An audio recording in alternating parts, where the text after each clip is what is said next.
The stone, variously called the Stone of Destiny, Foundation Stone, Pillow Stone of Jacob, and other titles, is expected and is necessary to be in Jerusalem for the final construction of the final temple.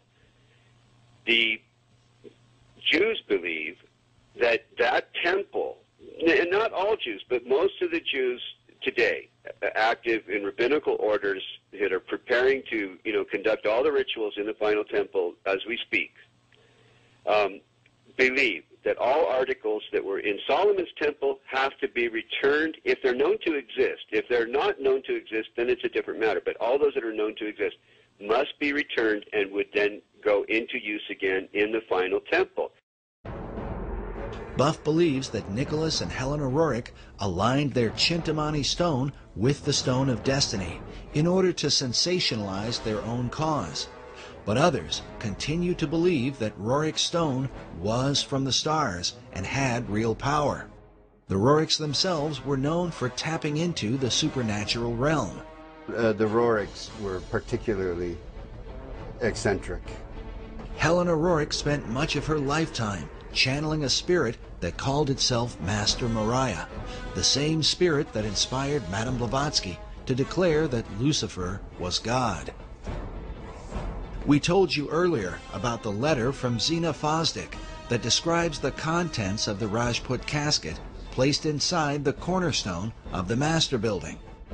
But we neglected to mention a few of the items that Buff Perry talked about. But there are all kinds of other ingredients. There are different fabrics and coins And what's the thing? Talk about the coins again.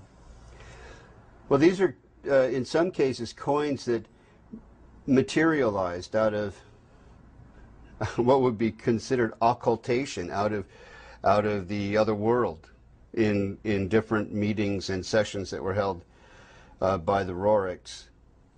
And I'm not saying this off the cuff or because I heard it from someone else. These are recorded memoirs of Helena and Nicholas Roerich. And of course, many of the people who are into the New Age are into astral projection and in contact with these spirit beings. And there really are spirit beings out there. They refer to them as the Masters of Wisdom, or the Great White Brotherhood, or the Enlightened Ones. And they believe that they are guiding society. These are actually demonic forces and demonic beings. And of course, they can materialize and disappear.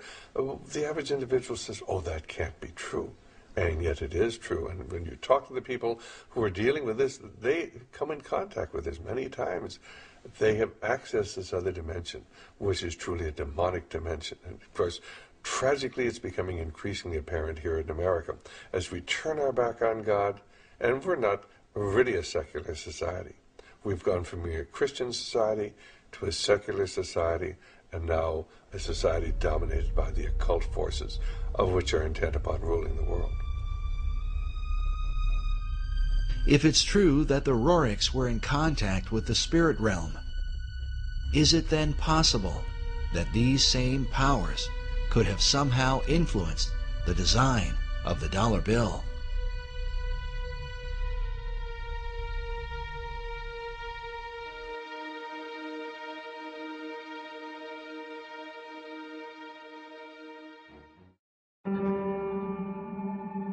While the history surrounding FDR's administration is disturbing, there is said to be a darker level, and one that is openly satanic, in the design of the dollar bill.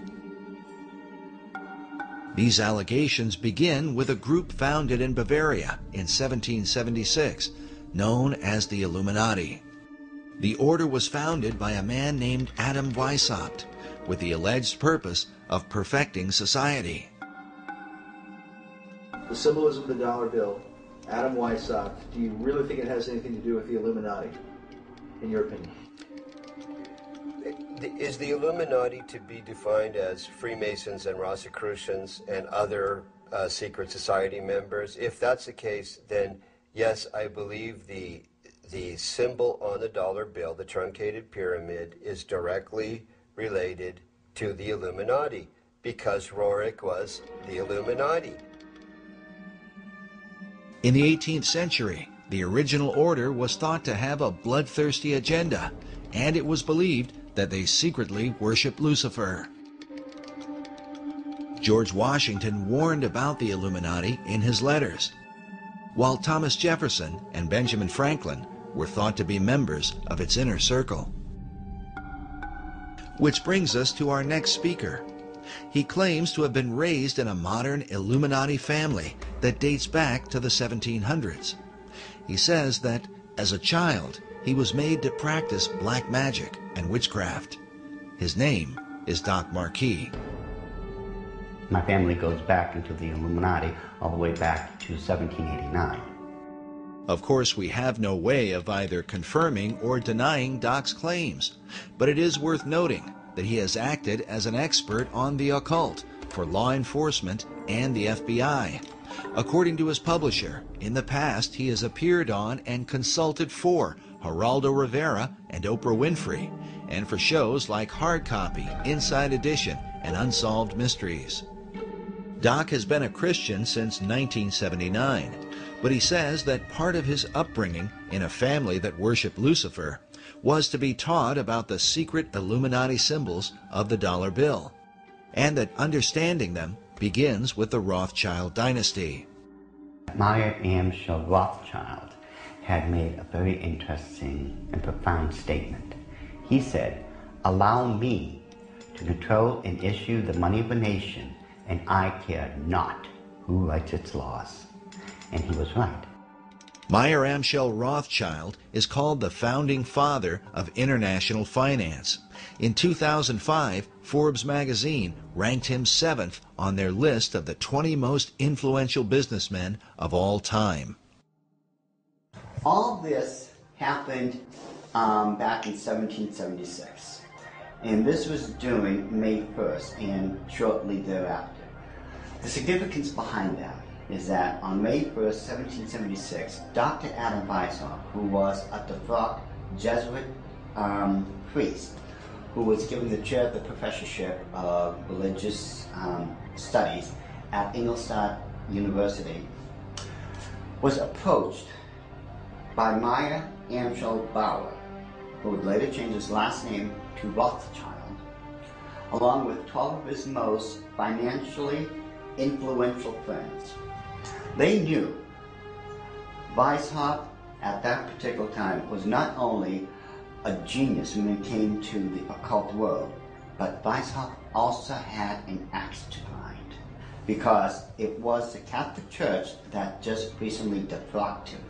He was no longer a Jesuit priest, and he was going to send a message to them, to the monarchies of Europe, and to all other people who would try to have their will over his. What Rothschild and Weishaupt came up with was a plan to destroy the old world system of government through monarchies and the church, and to set up a new world order in its place.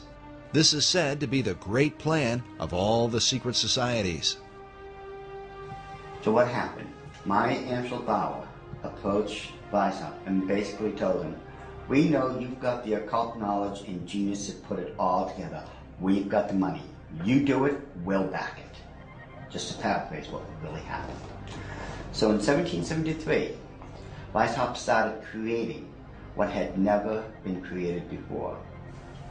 The idea of Illuminism had always been around, ever since the days of Babylon, with the co-founders of being that Nimrod and Semiramis. But no one had ever been able to actualize it. However, May 1st, 1776, the order of the Illuminati had become a reality under the auspices of Dr. Adam Weishaupt. Now, like other nations, orders, countries and such, they have their two great seals. The order of the Illuminati does.